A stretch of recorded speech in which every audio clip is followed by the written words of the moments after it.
Quero continuar aqui com a meditação da parábola de Jesus,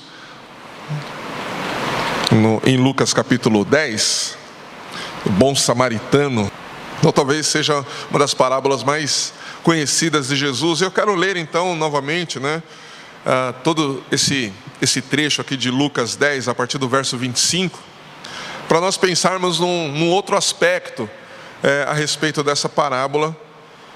Eu já havia falado algo antes, na primeira parte, e eu quero então tratar uma outra questão aqui. Então, a partir do verso 25 de Lucas 10, diz assim: Então se levantou certo doutor da lei, que para colocá-lo à prova, disse: Mestre, que devo fazer para ter a vida eterna? Jesus lhe perguntou: O que está escrito na lei? Como lês? Ele lhes respondeu: Amarás o Senhor teu Deus de todo o coração, com toda a alma, com todas as forças e com todo o entendimento, e o próximo como a ti mesmo. Disse-lhe Jesus: Respondeste bem, faze isso e viverás. Ele, porém, querendo justificar-se, perguntou a Jesus: E quem é o meu próximo? E Jesus lhe respondeu: Um homem descia de Jerusalém para Jericó, e caiu na mão de assaltantes que o roubaram, e depois de espancá-lo foram embora, deixando-o quase morto. Por acaso um sacerdote descia pelo mesmo caminho, e vendo, passou longe. De igual modo também um levita chegou àquele lugar, e quando o viu, passou longe. Mas um samaritano que ia de viagem aproximou-se, e vendo, encheu-se de compaixão, e chegou perto dele, enfaixou suas feridas, aplicando-lhes azeite e vinho, e pondo sobre sua própria montaria, levou-o para uma hospedaria e cuidou dele. No dia seguinte, pegou 2 denários, entregou-o ao hospedeiro e disse: Cuida dele, quando voltar, te pagarei tudo o que gastares a mais. Qual desses 3 te parece ter sido o próximo do que caiu na mão dos assaltantes? O doutor da lei respondeu: Aquele que teve misericórdia dele. Então Jesus lhe disse: Vai e faze o mesmo. Vamos orar. Senhor Deus, nós temos lido a Tua palavra, e nós cremos que ao ler a Tua palavra, o Senhor é quem está falando conosco. Por isso, Pai, nós pedimos que nos ajude nesta manhã a entendermos o que o Senhor tem para nós, o que o Senhor está dizendo para nós por meio das Escrituras. Espírito Santo, eu te peço que ilumine o nosso entendimento, que quebrante o nosso coração e que nos conduza a respondermos favoravelmente àquilo que o Senhor está nos dizendo por meio da Tua palavra. Peço que esta palavra, que é poderosa e eficaz, possa penetrar no mais íntimo do nosso coração, e que, ao entendermos, por meio de Ti mesmo, Espírito Santo, possamos então adequar e moldar a nossa vida a esta palavra. É em nome de Jesus que nós oramos e Te agradecemos. Amém. Muito bem, como eu disse, eu já falei algumas coisas a respeito dessa parábola, Não vou terminar hoje, vou falar só mais um aspecto e termino na próxima oportunidade. Mas o que nós vimos aqui é, em primeiro lugar, que esse doutor da lei, ele não tinha disposição alguma para aprender. Ele não estava ali ouvindo Jesus para aprender. Ele não queria aprender. Ele estava ali para colocar Jesus à prova. O texto é muito claro aqui no verso 25, Então se levantou certo doutor da lei, que para colocá-lo à prova, disse, e aí vem todo o relato. Esse homem, esse doutor da lei, ele já tinha um conceito a respeito da vida eterna, e ele confiava nos seus costumes, Foi isso que eu falei da última vez. Ele tinha costumes, tinha tradições, e ele se firmava nesses costumes e tradições, e vivia de acordo então com o seu pensamento e a sua interpretação da lei. Apesar dele estar diante de Jesus e chamar Jesus de mestre, como ele não tinha de fato a intenção de aprender, ele não reconhecia de fato Jesus como um mestre, Como diz o texto, ele queria colocar Jesus à prova, né? O propósito desse doutor da lei era, na verdade, confundir aquelas pessoas que estavam ali, aquela multidão que estava ali, envergonhar a Jesus e tentar de alguma forma fazer com que as pessoas admirassem a sua inteligência e a sua erudição.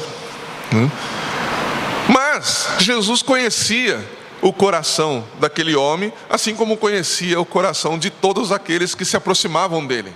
A Bíblia é muito clara a esse respeito. O Espírito Santo sempre falava quais eram as intenções do coração das pessoas que se achegavam até Jesus, quais eram as intenções do coração daqueles que pediam alguma coisa para Jesus, daqueles que o indagavam, e de todos aqueles que de alguma maneira se aproximavam de Jesus. O Espírito Santo revelava qual era a intenção do coração dessas pessoas. E não foi diferente com esse doutor.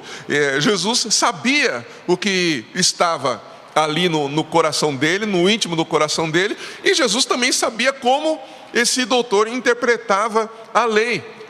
E quando Jesus então começa a tratar com esse homem, a responder a pergunta daquele homem com uma outra pergunta, Jesus também sabia como ele interpretava as Escrituras, como ele interpretava a lei. E Jesus confronta justamente essa interpretação que esse doutor da lei tinha, né? No verso 26 é claro como que Jesus responde, né? Responde com uma outra pergunta: o que está escrito na lei? Como lês? Como que você lê? E esta é a pergunta talvez fundamental, né? E é mais ou menos com base nisso que Jesus responde a isso, e é com base nisso que eu vou falar hoje com vocês aqui, né? Como eu disse, esta é uma pergunta fundamental, porque Jesus sabe o que de fato aquele homem pensava, sabia como aquele homem pensava. Mas o que é uma interpretação? A interpretação é a maneira como nós entendemos e compreendemos uma passagem bíblica. A maneira como nós entendemos, compreendemos e aplicamos, a aplicação vem depois, mas principalmente ou basicamente a interpretação é a maneira como nós entendemos aquilo que nós lemos e como nós explicamos aquilo que nós lemos, né? E isso vai determinar, ou a forma como nós entendemos uma passagem, a forma como nós explicamos aquela passagem, também vai determinar a maneira como nós vamos praticar ou colocar em prática aquilo que está escrito. Ok? Isso é muito importante, porque todos nós, de uma maneira ou de outra, nós temos uma interpretação daquilo que a gente lê, a gente faz uma interpretação. Na escola, principalmente no ensino básico, uma das questões ensinadas, uma das matérias ensinadas na disciplina de português é justamente a interpretação de texto.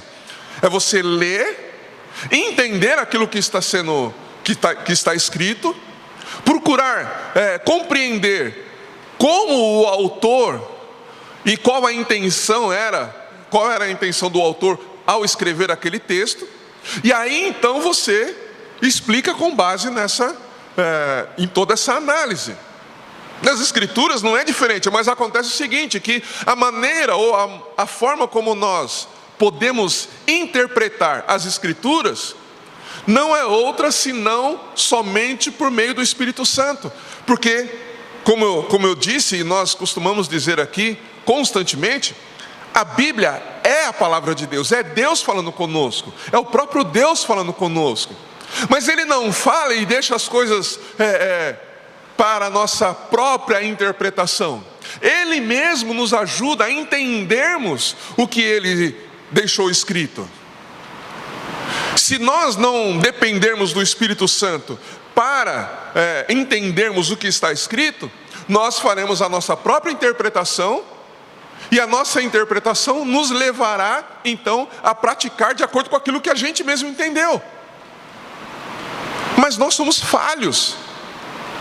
Nós vamos sempre buscar uma interpretação que nos favoreça, não é verdade? Em tudo que a gente lê, aí eu não estou mais me restringindo somente à palavra, mas tudo que a gente lê, de alguma maneira a gente tenta interpretar de uma forma que fique confortável para nós, de uma forma que nos favoreça. A gente sempre, naturalmente, a gente vai fugir daquilo que nos incomoda, daquilo que nos desafia, daquilo que nos conduz até para uma mudança de pensamento. Nós sempre vamos fugir. Mas a maneira de nós, voltando para a Bíblia, a maneira de nós não permitirmos que a interpretação seja deturpada, nós precisamos depender do Espírito Santo. Somente pelo Espírito Santo haverá condição de nós entendermos corretamente e praticar o que a Bíblia nos diz, de forma que Deus seja honrado. Ok? Tudo bem até aí? A Bíblia, né, não vou abrir aqui, eu lembrei agora, a Bíblia fala que, Pedro diz isso, né, que homens inspirados por Deus, eles falaram da parte de Deus. Ou seja, a inspiração, a interpretação não foi de uma questão humana simplesmente, né? Deixa eu pegar o texto aqui, acho que é 1 Pedro, 2 Pedro, né? Se eu não me engano. 2 Pedro 1:20. Pedro diz o seguinte: sabei, antes de tudo, que nenhuma profecia das Escrituras é de interpretação particular, pois a profecia nunca foi produzida por vontade humana, mas homens falaram da parte de Deus, conduzidos pelo Espírito Santo. Então, nós podemos aplicar perfeitamente isso que Pedro fala aqui acerca da profecia, nós podemos aplicar perfeitamente a interpretação da Bíblia. A interpretação da Bíblia não pode ser algo particular. Não é, eu entendi assim, se você entendeu diferente, tudo bem, você aplica do jeito que você entendeu. Eu entendi assim, vou aplicar assim. Não é essa a maneira. Isso seria a interpretação particular. Mas Deus, Ele não nos deixa para uma interpretação particular das Escrituras. Ele mesmo, como Pedro fala aqui no final do verso 21, Ele, por meio do Espírito Santo, Ele nos conduz àquela interpretação segundo aquilo que Ele mesmo disse. Amém?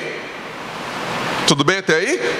Jesus então confronta esse doutor da lei justamente na forma dele interpretar. Como eu disse na primeira parte dessa meditação aqui na parábola do bom samaritano, como que esse doutor da lei interpretava Levíticos 19:18, né, que diz, e amará o próximo como a si mesmo. Ele interpretava da seguinte maneira: ele amava, ou ele tinha responsabilidade de compaixão e misericórdia com aqueles que eram do seu próprio povo, com aqueles que ele, além de ser do seu próprio povo, aqueles que ele não considerava inimigo. Aqueles que ele considerava inimigo, ele se achava desobrigado a amar e desobrigado a ter misericórdia e compaixão. Então ele fazia uma distinção entre quem ele podia amar e quem ele não podia amar. E aqueles que ele considerava como inimigo, ele justificava. Por quê? Porque se era inimigo, não era o seu próximo. Se não era seu próximo, então ele não tinha a responsabilidade de amar. Era assim que ele interpretava a lei. E Jesus confronta justamente essa interpretação. E aí Jesus, como que ele confronta essa interpretação? Ele confronta com essa parábola. E essa parábola então, ele traz alguns personagens, né? Na verdade, eu quero destacar nesse momento 2 personagens dessa parábola de Jesus. Então, hoje eu não vou, só abrindo um parênteses aqui, hoje eu não vou tratar sobre o ensino que essa parábola também nos traz, sobre a nossa responsabilidade com a necessidade do próximo e tal, mas eu quero falar justamente aquilo que Jesus utilizou para confrontar, o confronto que Jesus fez com esse doutor da lei, ok? E a gente vai ver também que muitas vezes nós estamos na mesma condição que esse doutor da lei. Então, quais são os personagens que Jesus apresenta aqui, né? Eu vou destacar 2, né? Ele fala, tem um homem que é roubado, né, e que foi espancado. Tem os assaltantes, evidentemente. Tem o samaritano, tem o sacerdote e tem o levita. Ok? Os personagens principais ali é o que foi assaltado, o sacerdote, o levita e o samaritano. E eu quero me deter nessa mensagem somente no homem que foi roubado e espancado e no samaritano. Onde que se dá essa parábola? Onde que acontece essa parábola? No verso 30, Jesus diz: um homem descia de Jerusalém para Jericó. Havia uma estrada, na verdade essa estrada ainda existe, né, que vai de Jerusalém até Jericó. Só para nós imaginarmos aqui na nossa mente, Jericó ela fica abaixo de Jerusalém, né, e a distância é mais ou menos de 30 quilômetros. Só que essa estrada, né, que uma de Jerusalém está acima, né, é uma estrada muito perigosa. Naquela época, principalmente, era muito perigosa. E ela não tinha muito movimento, as pessoas não passavam muito por ali, por ela ser muito erma, né, e era alvo os assaltantes gostavam de ficar por ali.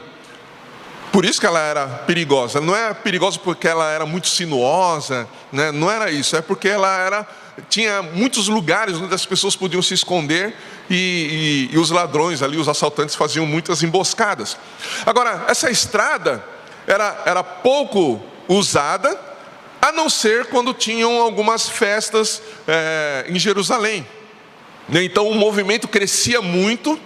Então as pessoas, por conta das festividades, então elas subiam, né, utilizavam essa estrada para subir até Jerusalém. Mas na maior parte do tempo, era uma estrada deserta praticamente. E é justamente nessa estrada que esse homem está descendo de Jerusalém, né, indo em direção a Jericó, e é assaltado. Os assaltantes, como diz o texto, né, a parábola de Jesus aqui, esses homens os assaltantes pegam esse homem, roubam aquilo que ele tem, tudo que ele tem, o espancam de forma muito cruel e deixam ele largado na beira da estrada, né? E até quando eu estava estudando, eu lembrei de uma mensagem do pastor Silvio, nesse mesmo texto, falando que ele deixou, os assaltantes deixaram ele meio que, sabe quando você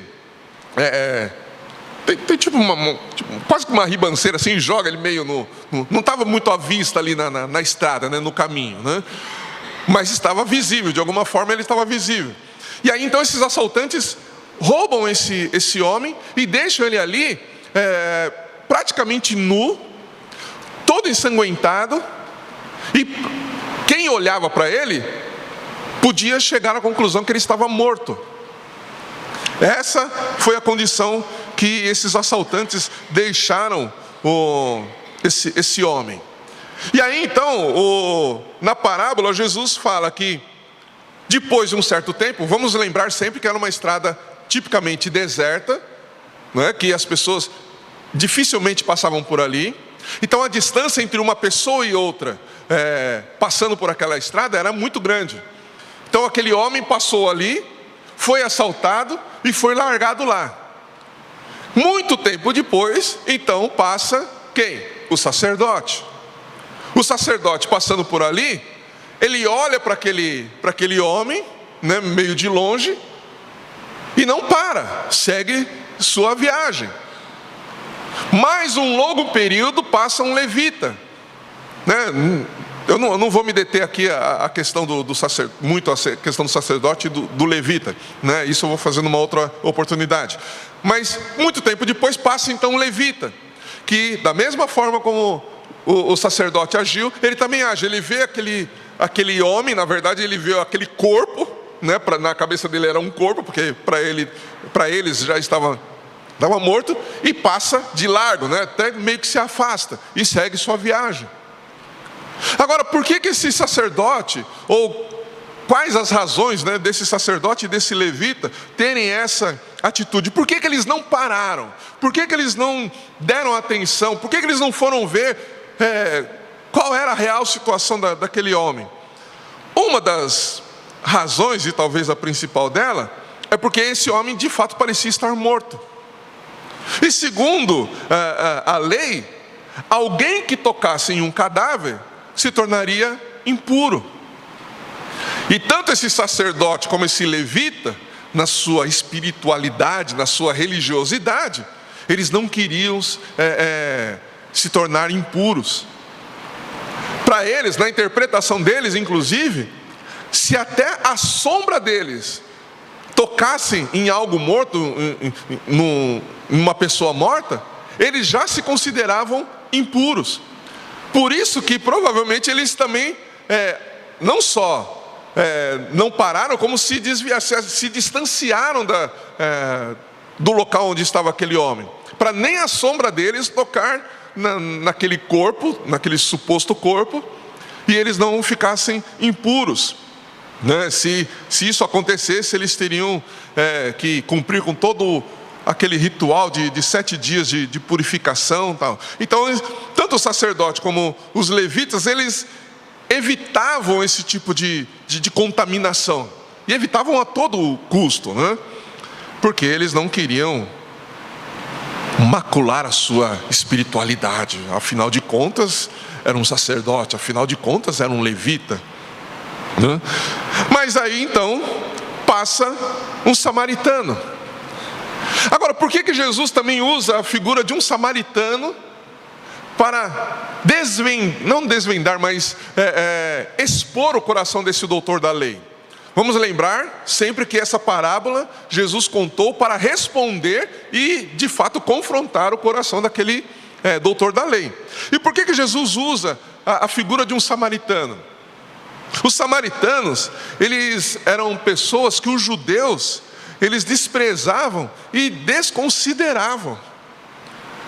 Eles achavam que os samaritanos, os judeus achavam que os samaritanos, eles eram pessoas religiosamente indignas, por conta de toda aquela história no Antigo Testamento, que eu não vou entrar em detalhes aqui. Mas, por outro lado, os samaritanos também não amavam e desprezavam os judeus, e evitavam ter qualquer tipo de relacionamento com os judeus, justamente por causa dessa rixa, por causa dessa questão entre eles, Eles não se amavam, eles não se toleravam, eles se evitavam ao máximo. E esse então era o cenário. Não era só os judeus que odiavam os samaritanos também não gostavam dos judeus. Se você tiver oportunidade, eu até recomendo que você faça isso. Alguns capítulos não, um capítulo antes, aqui no capítulo 9, Lucas relata, por exemplo, no verso 51 do capítulo 9, ele diz o seguinte: quando se completavam os dias para que Jesus fosse elevado ao céu, ele manifestou o firme propósito de ir para Jerusalém, e enviou mensageiros à sua frente. Esses foram e entraram num povoado de samaritanos para lhe preparar pousada. Olha o verso 53. Mas os samaritanos não o receberam, pois viajava para Jerusalém. Então os samaritanos também não eram os coitadinhos da história, Eles não eram aquela coisa, puxa, todo mundo me odeia, ninguém me ama, ninguém me quer. Não, eles também odiavam os judeus. E nesse episódio, sabendo que Jesus, que era judeu, estava indo para Jerusalém, eles não permitiram que Jesus passasse por ali. Você pode imaginar? Ele falou, não, aqui você não passa. Você vai para Jerusalém? Não, aqui você não vai passar. Então veja que não era uma questão unilateral, era uma questão, era uma via de duas mãos, um odiava o outro. E Jesus usa então, outra coisa, os judeus, quando Jesus começa a expor essa parábola, os judeus, e principalmente esse doutor da lei, quando Jesus cita o samaritano como um dos personagens ali, na cabeça e no coração desse doutor da lei, ele já sabia que esse samaritano era alguém para quem, ou a quem ele não exerceria misericórdia e nem compaixão. O samaritano como um inimigo. Então, para aquele doutor da lei, o samaritano não era o seu próximo. O samaritano não era alguém que ele considerava apto para fazer qualquer coisa boa. E Jesus usa justamente esse personagem, ou usa um samaritano como personagem que vai exercer misericórdia e compaixão para com aquele homem. Então, nós vemos que nesse momento a situação para esse doutor da lei fica mais complicada ainda. Porque num primeiro momento ele tentou se justificar, né, na parábola, ou na verdade antes da parábola, né, quando Jesus faz uma pergunta para ele, né, ele responde no verso 29, né, com uma outra pergunta. O doutor responde com uma outra pergunta, né, no verso 29. Ele, porém, querendo justificar-se, né, sabendo que Jesus já estava mexendo numa área ali que para ele era complicada, ele querendo justificar-se, ele pergunta: e quem é o meu próximo? E aí, por isso que Jesus conta essa parábola, né? Em toda essa situação, então, o que nós vemos claramente é Jesus apresentando ou expondo o coração desse doutor da lei, mostrando: olha, a forma como você entende e interpreta as Escrituras está absolutamente equivocada. Você escolhe a quem você vai amar. Você escolhe com quem você vai exercer compaixão. Mas a verdade é que você não deve, ou você não tem, eu vou colocar dessa forma, você não tem o direito de escolher a quem você vai amar ou não, a quem você vai exercer misericórdia ou não. A sua interpretação está completamente equivocada. E aí, ampliando um pouco mais aqui para todos aqueles que estavam ouvindo Jesus, quando ele começa a contar essa parábola, né, os ouvintes ali de Jesus também identificam esse homem que foi assaltado como um judeu. Olha só, eles, não só o doutor identifica o homem que foi assaltado como um judeu, como também aqueles que estavam ouvindo. E Jesus então amplia essa questão de relacionamento, inclusive, para todos aqueles que estavam ouvindo. Mas o objetivo principal de Jesus aqui é justamente confrontar esse doutor da lei que se achava, que se achava realmente alguém muito piedoso, alguém muito compassivo. Inclusive ele tinha uma reputação a esse respeito. As pessoas olhavam para ele e o achavam piedoso, o achavam um homem muito compassivo. E Jesus começa a mostrar então para ele que ele não era tudo aquilo que ele estava dizendo. Isso na frente dos outros, na frente das outras pessoas que estavam ali ouvindo. Então a reputação desse doutor da lei começa a ser desmanchada ali diante dele mesmo e diante de toda aquela multidão. Jesus, quando apresenta então toda a ação desse samaritano, né, que utiliza inclusive dos seus recursos, né, para ajudar esse homem, mostra em primeiro lugar para esse doutor da lei que, ao contrário dos sacerdotes, daquele sacerdote e ao contrário daquele levita, esse samaritano, ao ver aquele homem ali caído, que parecia de fato estar morto, ele não se isentou de pelo menos ver qual era a condição daquela pessoa que estava ali. Ele parou e foi ver qual era a condição daquela pessoa. O sacerdote e o levita não tiveram nem o trabalho de parar para ver se havia algum fio de vida naquele homem. Quando Jesus coloca a figura do sacerdote e do levita, Jesus está colocando como se fosse o próprio doutor, aquele doutor da lei. Se você estivesse ali, você também não pararia nem para olhar. Você diz e se comporta como alguém misericordioso, você se coloca como alguém que é compassivo, você se coloca como alguém que ama a Deus, que ama o seu próximo.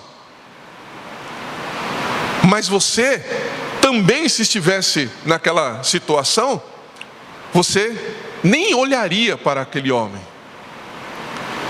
E Jesus então começa a descrever atitudes daquele samaritano, que como eu disse, o doutor da lei e os demais judeus, eles achavam que nenhum samaritano seria capaz de fazer algo como ele fez. Primeiro, de parar, para ajudar quem? Um judeu. Ninguém ali, aquele doutor, também não iria imaginar, ou na verdade eles não admitiriam, que um samaritano pararia para ajudar um judeu. Mas, na parábola, esse samaritano parou. Então já começa o confronto, né? Nessa questão. Segundo, eles não consideravam que um samaritano podia dispor dos seus próprios bens para ajudar um judeu. Mas esse samaritano parou, viu a situação daquele homem, fez ali os primeiros socorros, né? Ele pega então ali dos seus recursos que ele tinha e faz ali o primeiro pronto atendimento para aquele homem. Ele identifica, puxa, não, ele não está morto. E aí começa a cuidar, começa a tratar daquele homem. Depois, como o próprio texto diz, esse samaritano leva esse homem que foi assaltado, espancado, estava semi-morto, leva até uma hospedaria. Durante o restante daquele dia, ele continua cuidando. Lembra que é importante lembrar que esse samaritano aqui, ele estava de viagem, estava viajando a negócios. Ele estava a trabalho, ele não estava ali passeando, eu não tenho o que fazer, deixa eu ir até Jerusalém. Ele estava a negócios. Ele então para aquilo que ele estava fazendo, e durante aquele dia, e durante todo aquele dia, ele cuida daquele homem, paga a estadia. Depois ele tem que seguir viagem, porque segundo a parábola aqui dá a entender que ele tinha compromissos a cumprir. Mas ele deixa uma recomendação ali para o dono da hospedaria. Primeiro, continue você cuidando desse homem. Muito provavelmente, na cabeça dos ouvintes de Jesus, o dono dessa hospedaria também era judeu. Então ele não se recusaria a cuidar de um outro judeu. Já não estava na mesma condição que estava na estrada. Já estava mais bem cuidado. E então ele dá essa orientação para que o dono da hospedaria, que provavelmente também era um judeu, né? Lembrando que nós estamos falando de uma parábola aqui, tá? E ele dá então essa ordem para que ele continue cuidando. Me recomenda o seguinte: olha, se você gastar, não se preocupe, use o que você precisar para cuidar dessa pessoa. Ele precisa sair daqui bem, ele precisa sair daqui saudável. E aquilo que você gastar a mais, daquilo que eu já estou te deixando aqui, quando eu voltar dos meus negócios, eu vou te ressarcir. E eu quero mais uma vez lembrar que na cabeça do doutor da lei e dos outros judeus que estavam ali ouvindo Jesus, tudo isso era absolutamente improvável acontecer, ou um samaritano ter esse tipo de atitude. Um judeu com um judeu, ok. Se Jesus estivesse falando especificamente ou somente para os samaritanos, talvez os samaritanos pensassem, um samaritano fazer isso com outro samaritano, ok. Mas era alguém fazendo algo de bom para quem o considerava inimigo. Percebe como Jesus está tratando profundamente com todos os conceitos errados que esse doutor da lei tinha? Jesus, ele trata justamente naquilo que aqueles doutores da lei, os fariseus e o povo judeu procuravam evitar, e na verdade se justificavam, usando de forma errada a palavra de Deus. Mais uma vez eu digo, interpretando de forma equivocada as Escrituras, sem a dependência do próprio Deus para entender o que a palavra estava dizendo, ou o que a palavra de Deus diz ali. No verso 36 aqui, né, de Lucas 10, Jesus termina a parábola dizendo: qual desses três te parece ter sido o próximo que caiu na mão dos assaltantes? Imagine você, como que diante de toda essa exposição de Jesus, como que deveria estar o coração daquele doutor da lei? Ele, na realidade, ele teve que admitir que aquele samaritano é que foi de fato o próximo. Ele teve que admitir que a sua interpretação da lei estava completamente errada. Ele teve que admitir que, na verdade, ele mesmo não estava apto para decidir quem era digno de seus atos misericordiosos e da sua compaixão e quem não era digno. Esse doutor da lei, ele foi obrigado a admitir que ele não tinha capacidade para saber quem era de fato o seu inimigo e quem era o seu próximo. Mas aqui ele teve que reconhecer que aquele que ele considerava inimigo teve uma atitude de compaixão e misericórdia. Se nós pensarmos em nós mesmos, desde do início aqui desse diálogo, né, entre o doutor da lei e Jesus, nós também podemos entender o seguinte, que nós temos interpretações das Escrituras que muitas vezes são equivocadas, não condizem com aquilo que o próprio Deus está dizendo. E por causa dessa interpretação errada que nós temos uma atitude errada em resposta à palavra de Deus. Ou seja, nós não agimos de acordo com a essência daquilo que Deus nos diz, mas nós interpretamos segundo a nossa própria natureza, segundo a nossa própria cabeça, como é o termo hoje em dia, né? Segundo a nossa verdade, né? Porque hoje em dia cada um tem a sua verdade, então cada um interpreta segundo a sua própria verdade, e aí, de acordo com essa interpretação e entendimento, pratica. E todos os outros têm que aceitar. Então, num primeiro momento, nós também temos a nossa forma equivocada de interpretar as Escrituras. Por quê? Porque nós não buscamos a dependência do Espírito para isso. Nós não oramos, quando nós lemos a Bíblia, nós não oramos pedindo para que o Espírito Santo ilumine o nosso entendimento. E essa deve ser uma prática que nós devemos ter. Ao lermos as Escrituras, precisamos pedir que o Espírito Santo nos ajude a compreendê-la. Porque de forma contrária nós vamos entender segundo a nossa própria natureza. Agora imagine você, se você ler um texto das Escrituras e no contexto da sua vida ou do seu dia, você passou muito nervoso, alguém pisou 15 vezes no seu calo, de propósito, tirou a sua paciência, te irritou de forma proposital, ficou ali te cutucando o dia inteiro. Você chega para ler a Bíblia, né, em busca de algo tranquilo, ou você vai em busca da Bíblia falando: não, Deus, o Senhor tem que me vingar, o Senhor tem que descer a mão nesse camarada. A gente fica com raiva. A Bíblia inclusive fala isso, que a gente fica com raiva, a gente tem raiva. O que a Bíblia nos recomenda é que não se ponha o sol sobre a nossa ira. Mas naturalmente a gente fica irado. Agora, se eu estou irado, se eu estou com raiva, se eu estou nervoso, aí eu vou ler a Bíblia, qual vai ser a principal influência dos meus sentimentos, da minha mente, quando eu ler as Escrituras? Vai ser a ira.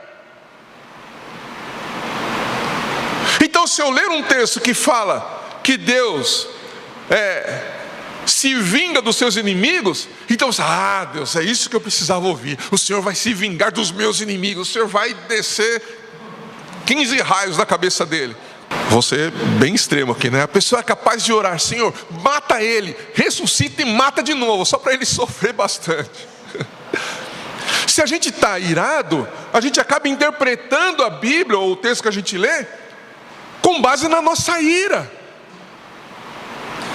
Se a gente está naquele momento assim de paz, né? Aquele momento zen, né? Tranquilão, e às vezes Deus nos mostra, a gente lê um texto que a gente precisa ser um pouco mais duro com uma pessoa que realmente está se desviando, aí a gente vai passar a mão na cabeça, ao invés de falar que essa pessoa é pecadora. Percebe que os nossos sentimentos podem influenciar a nossa maneira de interpretar as Escrituras. É por isso que nós precisamos do Espírito Santo. Quer eu esteja mais aflito, quer eu esteja nervoso, quer eu esteja em paz, eu preciso do Espírito Santo para que Ele me ajude a interpretar as Escrituras, para que a palavra de Deus fique clara para mim, para que eu não a interprete de forma errada, para que eu não considere meu inimigo aquele que Deus quer que eu ame, para que eu não passe de largo, né? Ou me afaste daquele que está necessitado, quando Deus está me pedindo para que eu seja compassivo e misericordioso com essa pessoa. A verdade é que não cabe a nós elegermos quem é digno e quem não é digno da nossa misericórdia e da nossa compaixão. Olha só o que diz Mateus capítulo 5. Olha o que Jesus diz aqui em Mateus capítulo 5, a partir do verso 41. Ele diz assim: e se alguém te obrigar a caminhar 1000 passos, vai com ele 2. Dá a quem te pedir, e não volte as costas a quem te pedir emprestado. Ouviste o que foi dito: amarás o teu próximo e odiarás o teu inimigo. Essa era a forma como os doutores da lei, os levitas e todos os judeus interpretavam Levíticos 19 e 18. E olha como Jesus coloca aqui no verso 43: ouvistes o que foi dito. Vocês ouviram o que os doutores da lei dizem, vocês ouviram o que os levitas ensinam, vocês ouviram o que os escribas também ensinam: amarás o teu próximo e odiarás o teu inimigo. Essa era a interpretação deles. Verso 44: eu, porém, vos digo: amai os vossos inimigos e orai pelos que vos perseguem, para que vos torneis filhos do vosso Pai que está no céu, porque Ele faz nascer o sol sobre maus e bons, e faz chover sobre justos e injustos. Pois se amardes quem vos ama, que recompensa tereis? Os publicanos também fazem o mesmo. Os publicanos também não fazem o mesmo? E se cumprimentardes somente os vossos compatriotas, que fazeis de especial? Os gentios também não fazem o mesmo? Sede, pois, perfeitos, assim como é perfeito o vosso Pai celestial. Veja que o texto claramente nos ensina, né, tanto esse texto que nós acabamos de ler, como a parábola lá de Lucas 10, nos ensina que nós devemos, em primeiro lugar, olhar para a necessidade do próximo. Nós temos que ter um olhar para a necessidade das pessoas. As pessoas não precisam estar largadas ou jogadas numa sarjeta ou ensanguentadas, espancadas, para que olhemos para elas. Não.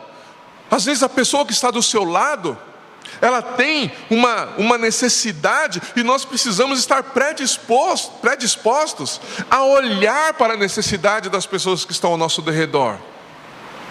Existem questões, talvez, na pessoa que está ao seu lado aí, no coração dela, que você não sabe.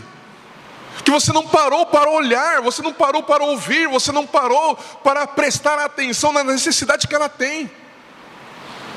No ambiente de trabalho, no ambiente de escola, na rua, na fazenda ou numa casinha de sapê.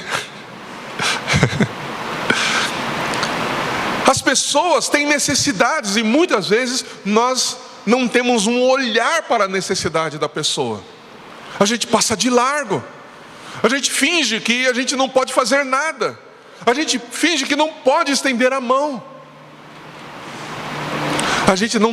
Nós não estamos predispostos a dispor daquilo que Deus nos deu para abençoar o nosso próximo. E a grande questão que eu quero deixar aqui para nós, aplicando para nós, acerca dessa parábola, é que nós, em primeiro lugar, nós precisamos prestar atenção na necessidade da pessoa que está próximo de nós. Nós temos que olhar nos olhos das pessoas. Hoje nós vemos as pessoas através da tela de um celular, mas nós precisamos parar para olhar nos olhos das pessoas. Prestar atenção até mesmo na entonação da voz. Precisamos prestar atenção até na expressão corporal, porque a pessoa está falando uma coisa, mas a expressão corporal está dizendo outra. A expressão facial está dizendo outra. Você pergunta, está tudo bem? A pessoa responde, está tudo bem, mas a expressão facial e a expressão corporal dela mostra que ela não está bem. E nós precisamos olhar para isso, nós precisamos prestar atenção nisso. E aí, talvez, repetir a pergunta, talvez com uma ênfase maior: como você está? O que você está sentindo? Como eu posso te ajudar? Quantas vezes a gente olha para as pessoas e também julga errado, né? A gente acha que a pessoa está necessitada de pão, ou seja, ela está com fome, e às vezes ela não está com fome.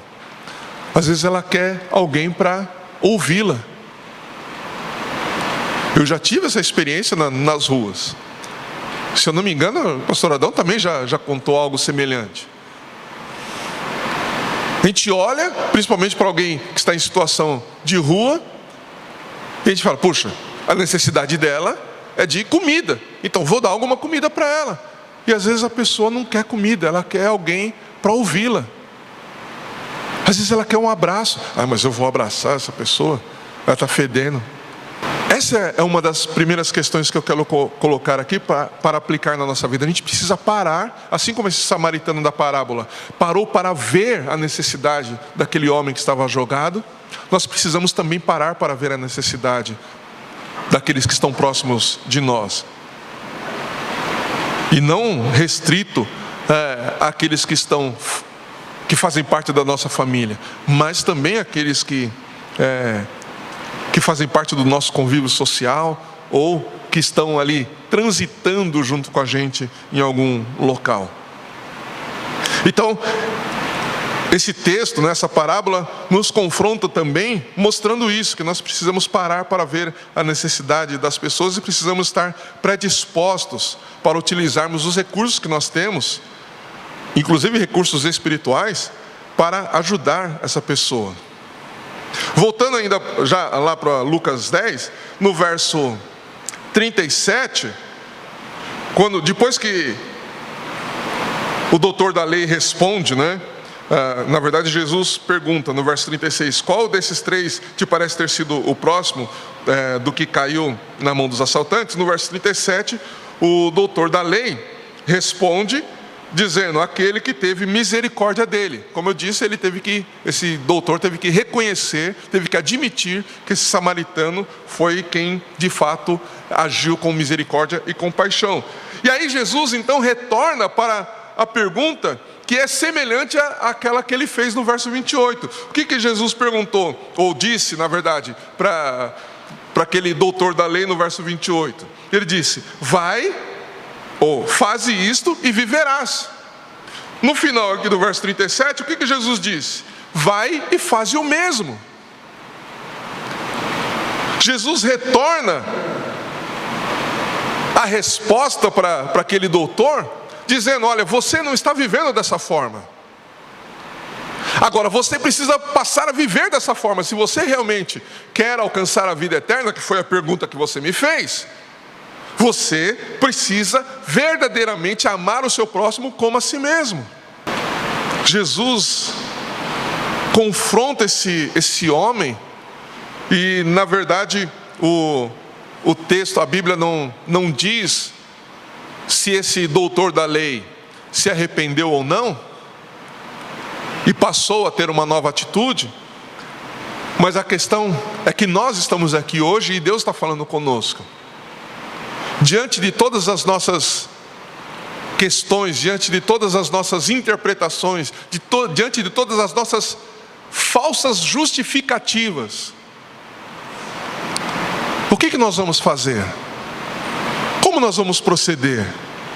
Uma vez que o Espírito Santo nos mostra quem nós realmente somos e qual tem sido verdadeiramente a atitude que temos tido, que contraria o que Ele nos ensina, o que nós estamos fazendo? Quando Ele revela para nós o que devemos fazer, como nós lemos lá em Mateus capítulo 5, né, o verso 44, né, de Mateus 5, é muito enfático. Jesus diz o seguinte: amai os vossos inimigos e orai pelos que vos perseguem. Aqueles que declaradamente te odeiam, o que Jesus manda fazer? Amá-los e orar por eles. Aqueles, né, pensando nos episódios recentes, aqueles que declaram ódio à fé que nós confessamos, qual deve ser a nossa atitude? Em relação às pessoas, não a atitude que eles tiveram, mas em relação às pessoas, devemos amá-los e orar por eles. Eles são, entende o que eu vou dizer? Eles são dignos de misericórdia. Nós precisamos exercer misericórdia para que de alguma forma, se este for o propósito de Deus, eles possam ser alcançados e Deus possa então transformar o coração deles. Ainda que, ao ver o desdobramento das coisas, a gente possa perceber que eles estão com o coração ainda mais duro. Talvez se eles estivessem aqui, junto com essa multidão para quem Jesus contou essa parábola, talvez eles dissessem: ok, Jesus, legal, mas eu continuo pensando da mesma forma como eu sempre pensei. Gostei da sua palavra, achei legal, interessante, mas eu continuo pensando da mesma forma. Mas isso não cabe a nós. O que Jesus nos ordena é que nós amemos e oremos por eles. Por quê? O verso 45 do capítulo 5 de Mateus fala claramente: para que nós possamos nos tornar filhos do nosso Pai que está no céu, que não faz acepção. Nós precisamos amar as pessoas. Isso não significa concordar com tudo, não significa passar a mão na cabeça das pessoas, mas nós precisamos estar predispostos a amar. Porque o verso 48 aqui de Mateus 5, Jesus diz o seguinte: sede, pois, perfeitos, assim como é perfeito o vosso Pai celestial. E é isso que Deus quer e espera de nós, que nós sejamos como Ele. Jesus quer que a gente seja como Ele. E essa então é a palavra que Deus colocou no meu coração para compartilhar. Que nós não sejamos como esse doutor da lei, que fica falando: não, esse eu vou amar, não, aquele eu vou odiar. Eu tenho razões para odiar, então Deus não vai me punir porque eu estou odiando, porque afinal de contas eu tenho razões claras para odiá-lo. Mas esse aqui eu gostei, não, o pastor Silvio é legal, então eu vou amar o pastor Silvio. Não é isso que a Bíblia nos ensina. Não sejamos como esse doutor da lei, como os fariseus e os escribas, que faziam acepção de pessoas: esse eu amo, aquele eu odeio, e Deus está comigo porque eu sou o cara. Não. Olhemos para as pessoas, independente da sua origem, independente da sua classe social, E aí eu não estou falando só do pobre, eu estou falando do rico também, porque o rico precisa ouvir aquilo que Deus tem colocado no seu coração também. E se Deus se colocar diante de um rico, não perca a oportunidade, fale do amor de Deus para ele. Não importa se é o dono do Google. Se Deus te colocar diante do dono do Google, fale do amor de Deus para ele. Se Deus te colocar diante de um mendigo, fale do amor de Deus para ele. Não pense que o mendigo precisa mais ouvir do amor de Deus do que o dono do Google.